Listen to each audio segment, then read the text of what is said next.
বন্ধুরা, আপনারা সবাই কেমন আছেন? আজকে আমাদের recipe railway chicken curry. Railway mutton curry থেকে পরবর্তীকালে রেলওয়ে চিকেন কারি এসেছে। এটা কিন্তু ব্রিটিশ যুগের একটা রেসিপি। সে সময় ফার্স্ট ক্লাসে রেলেতে যে মাটন কারি পরিবেশন করা হতো, একজন ব্রিটিশ সেটা খেতে চেয়েছিলেন, কিন্তু এত স্পাইসি মাটন কারি উনি খেতে পারবেন না। সেই জন্যে সেটার স্পাইসিনেস কমানোর জন্যে তাতে নারকেল দুধের ব্যবহার করা হয়েছিল। পরবর্তীকালে গোটা ইন্ডিয়াতে এই রান্নাটা কখনো স্পাইসিনেস কমানোর জন্য দইয়ের ব্যবহার হয়, আবার কখনো নারকেল দুধের ব্যবহার করা হয়। বিভিন্ন স্টেটে এটা বিভিন্নভাবে রান্না করা হয়। মূল লক্ষ্যটা রাখা হয় যাতে কারিটা যাতে বেশি স্পাইসি না হয়, সেইটা। আশা করি আপনাদের ভীষণ ভালো লাগবে। একদিন আপনারা বাড়িতে বানান আর খান, আর আমায় লিখে জানাবেন কীরকম হয়েছে। অথেন্টিক রেসিপিটা যখন সাহেবকে দেয়া হয়েছিল, সেটা কিন্তু কলকাতাতেই হয়েছিল বানানো। সেই জন্য পুরোপুরি একদম সাবেকি বাঙালি যে রান্না যেভাবে হয় সেভাবেই এই রান্নাটা হয়েছে। শুধু স্পাইসিনেস কমানোর জন্য নারকেল দুধের ব্যবহার করা হয়েছে। চিকেনটাকে আমি ভিনিগারে আধ ঘন্টা রেখে খুব ভালো করে ওয়াশ করে নিয়েছি। এবার আমি ফার্স্ট ম্যারিনেশন করে নিচ্ছি। তার জন্য হলুদ দিয়ে দিচ্ছি, সর্ষের তেল।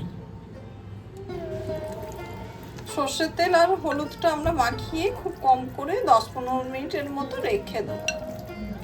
এতে কিন্তু নুন দেবো না, তাহলে কিন্তু জল কাটতে শুরু করে দেবো। সর্ষের তেল ঢেলে নিলাম। রান্নাটা কিন্তু সর্ষের তেলেই করতে হবে।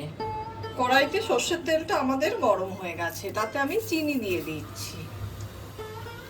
চিনিটা আমাদের ক্যারামেলাইজড হয়ে গেছে। তেজপাতা, শুকনো লঙ্কা, গোলমরিচ, জিরে সহ হোল গরম মশলা দিয়ে দিলাম।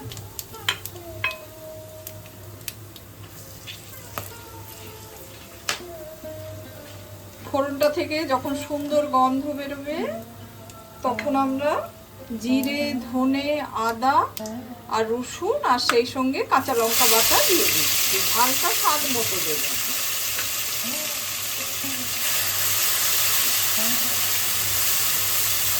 এদিকে আমাদের আদা রসুনটা কষানো হয়ে গেছে। এবার আমি পেঁয়াজ বাটা দিয়ে দিচ্ছি।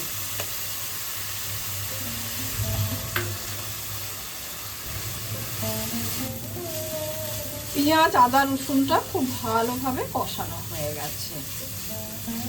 এবার আমরা চিকেনটা দিয়ে দিচ্ছি।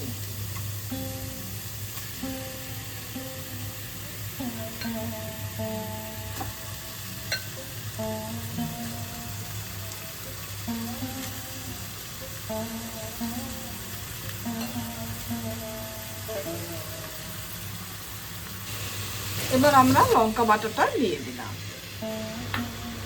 নুন, হলুদ।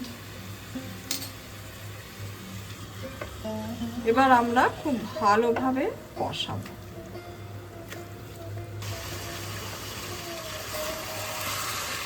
চিকেনটাকে কিন্তু ভালো করে কষাতে হবে।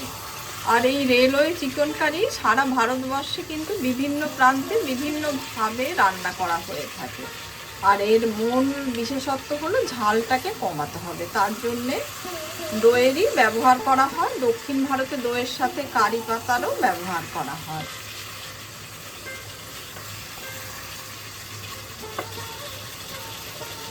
এবার আমি দই দিয়ে দিচ্ছি।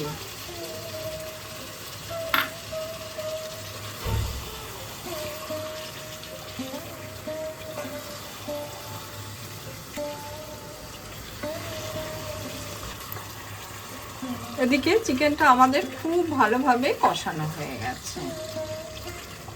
এবার আমি মশলা বাটা ধোয়া জলটা দিয়ে দিচ্ছি।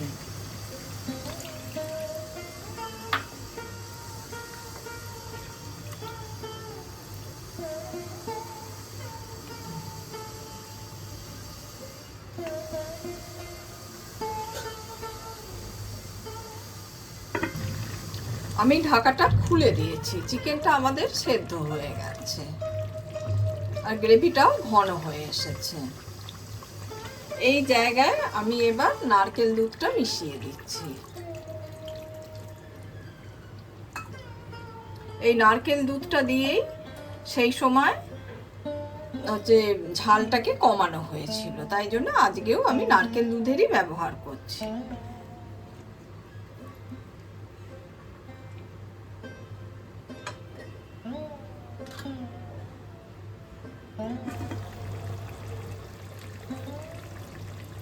আরো 10 মিনিট হয়ে গেছে, আমি এবার ঢাকাটা খুলে দিয়েছি।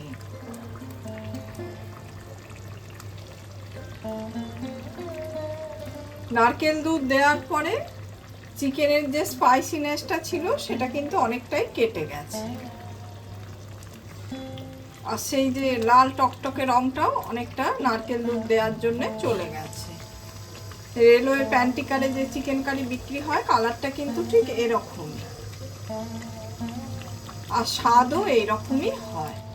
আপনারা একবার বাড়িতে বানিয়ে খেয়ে দেখবেন, ভীষণ ভালো লাগবে। আমার এই রেসিপিটা আপনাদের যদি ভালো লেগে থাকে লাইক, শেয়ার, কমেন্ট আর সাবস্ক্রাইব করতে ভুলবেন না আমার চ্যানেলটা। রান্নাটা আমার পুরোপুরি হয়ে গেছে, ঠান্ডা হয়ে গেলে এটা কিন্তু আরও ঘন হয়ে যাবে।